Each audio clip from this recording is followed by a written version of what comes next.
Salam alaikum, Azul Fillaoun, bonjour. J'ai pris quelques sentences dans le jardin du prophète de Gibran Khalil Gibran. Je m'en vais vous les lire. Mes amis et compagnons de route, ayez pitié de la nation qui abrite 1000 croyances, mais qui est dépourvue de religion. Ayez pitié de la nation qui porte un habit qu'elle n'a pas tissé, mange un pain qu'elle n'a pas pétri et boit ce qui ne provient pas de son pressoir. Ayez pitié de la nation qui n'élève la voix que quand elle suit une procession funéraire, ne se glorifie qu'au milieu des ruines et ne se rebelle que quand le coup se trouve entre l'épée et le billot. Ayez pitié de la nation dont le politicien est un renard, dont le philosophe est un battleur et dont l'art est l'art du rapiessage et du pastiche. Ayez pitié de la nation qui accueille son nouveau dirigeant avec des trompettes et le chasse avec des huées, uniquement pour en accueillir un autre avec de nouveau des trompettes. Ayez pitié de la nation dont les sages deviennent muets avec le temps et dont les hommes forts sont encore au berceau. Ce sont là quelques sentences parmi les 9 de Gibran Khalil Gibran. En voilà une autre que j'ai cueillie pour vous sur le bord d'un chemin d'amertume. Ayez pitié de la nation qui néglige les plus faibles parmi elles, qui les broie de son mépris, ceux-là même qui devrait être la prunelle de ses yeux, quand les bigots et les faux dévots n'ont que le mot de Dieu à la bouche. Brennos avait crié aux Romains vaincus « Vae victis », malheur aux vaincus. En Algérie, les parvenus semblent crier de toute leur vaine attitude, de toute leur morgue et leur suffisance. Malheur aux plus faibles, malheur aux handicapés, malheur à ceux que le sort a brisés. Les plus faibles en Algérie, toutes ces catégories sociales dispersées, désunies, trop occupées à pourvoir à leurs besoins quotidiens. Tout cela qui ne représente pas de menace pour le régime. Les pauvres, les personnes du troisième âge, les retraités, les populations isolées, les veuves, les orphelins et surtout les handicapés.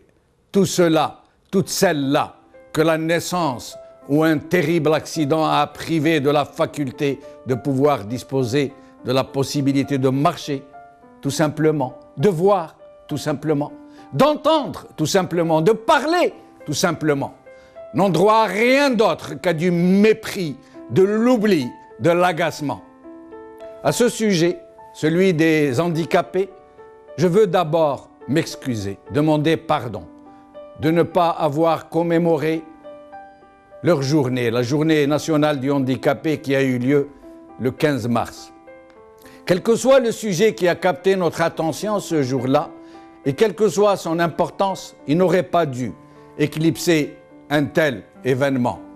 Cela aurait été vraiment peu de choses que de rappeler à nos téléspectateurs la situation atroce que vivent des centaines de milliers de nos compatriotes, oubliés de tous, rabaissés à un niveau de vie infra-humain, abandonnés non seulement des pouvoirs publics, mais surtout de la société. Une société implacable dans laquelle ils vivent, ou ils survivent, devrais-je dire. En Algérie, malheureusement, dans cette société qui affiche aussi ostentatoirement sa religiosité, les handicapés et leurs familles vivent l'enfer au quotidien. Ni aide conséquente, ni véritable solidarité nationale, ni infrastructure digne de ce nom, ni emploi, ni aménagement urbain, ni équipement adapté, ni même de considération à défaut de soutien. Les handicapés sont livrés à eux-mêmes. Il n'est pas exagéré de dire qu'en plus de leur malheur de devoir se battre dans la vie en partant d'une situation ô combien difficile, ils sont considérés comme des sous-citoyens par une société qui ne reconnaît que les plus forts, les plus prédateurs, comme dans toute jungle. Aujourd'hui, Al-Watan, Journée nationale des handicapés à Béjaïa, une célébration et des défis par Abdelwahab Qasmi. Réflexion. 14 mars, Journée nationale des handicapés, dignité et reconnaissance des droits fondamentaux par Ben Yahya Abdelkader. TSA. Délaissée par l'État, la mendicité, dernier recours pour les handicapés par Massicilia Chefei. Aujourd'hui avec nous, j'ai le plaisir de recevoir 3 membres de l'association Solidarité, dont Hind d'Alger, Karim Mennana d'Alger et Jamal Adnan, président de cette association. Je les remercie tous 3 d'avoir bien voulu répondre à notre invitation. Nous allons commencer par accueillir Hind qui est avec nous au téléphone. Hind, merci d'être avec nous. Hind, est-ce que vous m'entendez? Alors, nous allons passer à Jamal Adnan. Jamal Adnan, merci d'avoir accepté notre invitation. Jamal Adnan. C'est moi. Bonjour à tous les téléspectateurs, téléspectatrices d'El Magharibiya. Je vous remercie, c'est moi qui vous remercie de nous avoir ouvert votre antenne, de nous avoir donné l'occasion de pouvoir s'exprimer librement, il y a pas comme ça. Merci beaucoup. C'est la moindre des choses, mon cher compatriote. Je voulais vous demander, Jamal Adnan, vous qui êtes sur tous les fronts, vous êtes un battant, vous ne vous attristez pas sur votre sort, vous êtes un homme debout, vous êtes un homme debout. Alors dites-nous, parlez-nous. Ben voilà, je représente, pour ne pas dire une association, je représente des personnes en situation de handicap. Je suis moi-même handicapé, je suis sur fauteuil roulant. Cela va faire depuis 1991 que je suis sur le terrain, dans le combat. Et comme vous venez de le dire tout à l'heure, vous l'avez si bien dit, il est vrai que c'est très très difficile de pouvoir régler certains problèmes qui touchent, qui marginalisent totalement les personnes en situation d'handicap ici en Algérie. Voilà, donc notre lutte à nous touche tout ce qui est la vie d'une personne handicapée, que ce soit à partir de son enfance, la médecine, la scolarisation, la formation professionnelle, il y a tout. Restez avec nous, Jamal Adnan, restez avec nous. Nous allons recevoir Hind à présent. Hind, merci d'être avec nous. Merci à vous, bonsoir. Alors, vous avez un handicap moteur, mais vous avez la chance de travailler. Oui, je suis atteinte d'une polio. Voilà, mais ça ne vous empêche pas non seulement de travailler, mais en plus de militer très fortement pour venir en aide à ceux de nos compatriotes qui sont nés handicapés ou qui le sont devenus à la suite d'un accident, d'une maladie. Alors, dites-nous un peu votre combat au quotidien. Eh bien, moi, je représente les handicapés algériens. Oui. Je suis dans une association. Dieu merci de m'avoir recruté dans cette association grâce au président Adnan Jamal. Voilà, moi, j'ai une polio, je suis handicapée moteur. Et je représente les handicapés, surtout les handicapés lourds à 100%, dont leur vie est insupportable. Car la négligence ignorance de la situation alarmante qui est arrivée à un fait insupportable pour les personnes aux besoins spécifiques algériens, nous revendiquons des droits d'handicap. Voilà. Oui. à l'État algérien, bien sûr. Très bien. Restez avec nous, restez avec nous. Je reviens à Adnan Jamal. Adnan Jamal, est-ce que vous avez des chiffres, des statistiques, le nombre des handicapés? On dit, vous me l'aviez vous-même confirmé au téléphone, que même les pouvoirs publics, même l'État algérien n'a pas les chiffres, ni de façon globale sur tous les handicapés, tout type confondu, ni par catégorie. Et qu'est-ce que vous pourriez nous dire autour de ça? Oui, malheureusement, c'est qu'ici en Algérie, il n'y a pas du tout de chiffres. Ce qui veut dire, moi je pense qu'on ne s'intéresse pas à nous. Comme de dire tout à l'heure, Yanni, on ne représente pas un danger, c'est ça. Donc, pas besoin de s'intéresser à nous. Les associations... Ah mais à ce point, Adnan Jamal, à ce point que l'État algérien ne sait même pas le nombre de ses pupilles, de ses... C'est incroyable, c'est complètement farfelu, c'est ahurissant.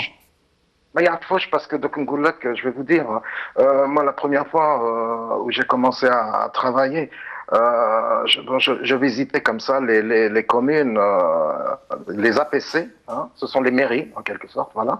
Je les visitais et puis je demandais toujours à avoir la liste des personnes en situation de handicap résidant dans cette localité et on me donnait, je me rappelle une fois une commune m'a donné le chiffre de 2 personnes handicapées. Je leur ai dit vous avez de la chance, vous ça va. Ils m'ont dit oui, mais en Bada qu'est-ce que j'ai fait? Moi je suis allé directement dans des endroits isolés, la Houache, enfin des quartiers comme ça, très très isolés. Il y a même des petits quartiers comme au milieu des forêts et tout. J'ai même plusieurs fois et tout. Et dans cette même commune-là, on est arrivé à 265 personnes handicapées. Il y a dans leur liste à eux. Ils en avaient 2.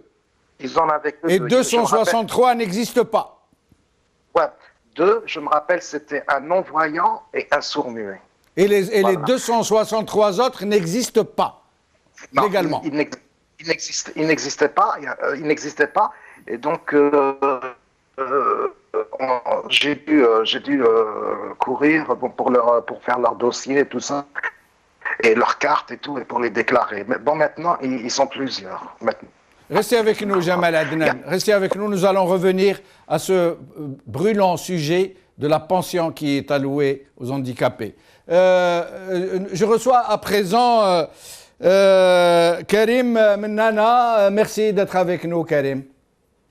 Oui, bonsoir. Bonsoir. Alors, on nous a rapporté que vous avez été manifesté avec votre association lors de la journée de l'handicapé, la journée nationale, et que vous avez été maltraité par les policiers, traîné par terre sur plusieurs mètres. Vous pouvez nous confirmer ça? Oui, bonsoir. Bonsoir. D'abord, je vous remercie infiniment pour cette initiative que vous faites. Blamzia, Khoya, Blamzia, c'est... Voilà, je suis Mennana Karim, je suis myopathe. Apparemment, j'ai participé à la journée nationale des handicapés le 14 mars passé, devant le ministère de la Solidarité. Oui. Par la suite, on était arrêté par la police avant d'arriver le portail du ministère. Il nous a interrogés pour quoi faire.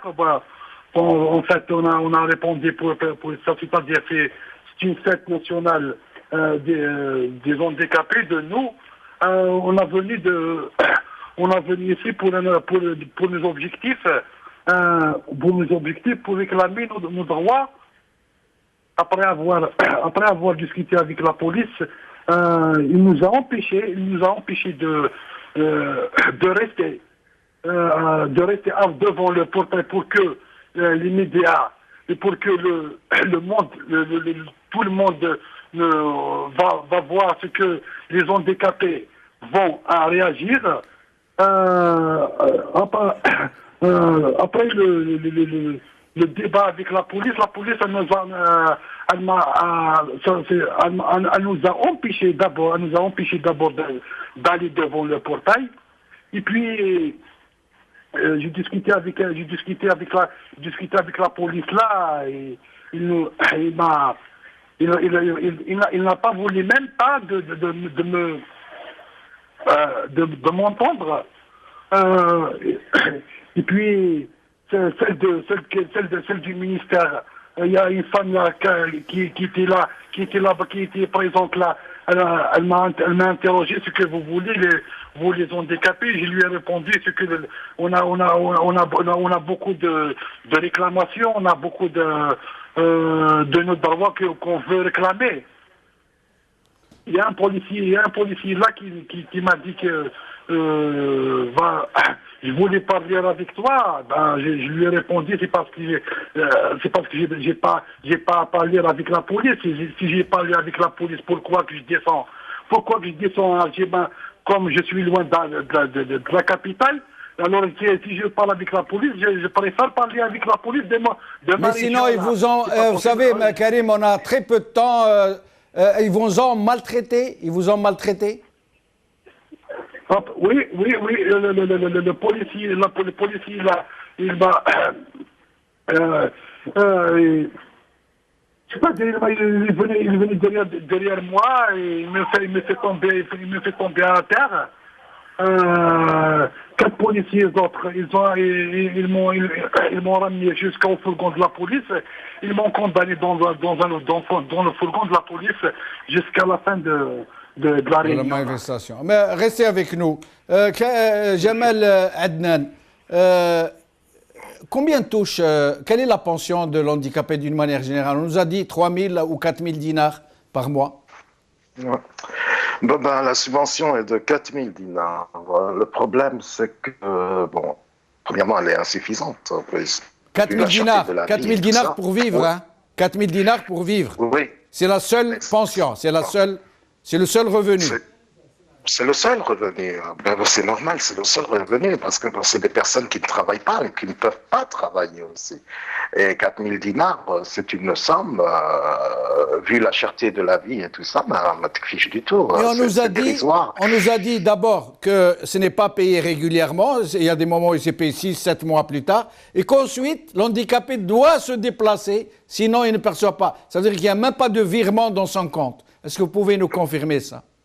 Oui, même je peux dire plus, c'est que, c'est vrai, elle n'est pas versée périodiquement, elle est versée chaque 6, 7, même une année, hein, et la somme, c'est un rappel, mais le rappel, quelquefois, il manque 3 à 2 mois, et ce 3 à 2 mois, la personne en situation de handicap ne le revoit jamais.